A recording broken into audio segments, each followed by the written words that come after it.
मला बरेच लोक विचारतात की नाशिकची मिसळ इतकी का फेमस आहे, का इतकी गर्दी आहे, का इतके वेटिंग आहे, इतके लोक कसे काय बसलेले असतात, एकाच वेळी हजार हजार लोक मिसळ कसे काय खातात.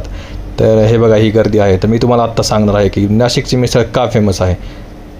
तर हे बघा आता हे कसे वेटिंगचे नंबर बघा, पूर्ण वही भरलेली आहे. गाड्या बघा, पार्किंग फुल, एकदम फुलचे फुल पार्किंग.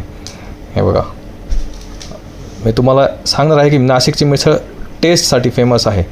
तर काय काय असतं त्याच्यामध्ये बघा. हे मटकी, शेव, मोठे भाजलेले पाव, पापड, दही आणि एकदम कडक गरम रस्सा, त्याच्यावर तर्री.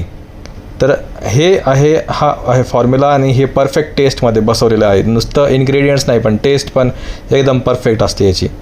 तर हे बघा आता कसे खायचे ते तुम्हाला मी दाखवतो. आता हा आपण एक पावचा तुकडा तोडला, तो आपण मिसळमध्ये बुडवला. ते बघा थोडं क्लोजअप दाखवतो. ते बघा पाव मिसळमध्ये असा भिजवला आपण. पाव थोडा मिक्स केला, त्याच्यावर मटकी घेतली, थोडी मटकी आणि शेव टाकली.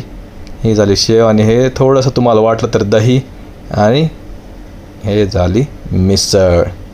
आली का मजा.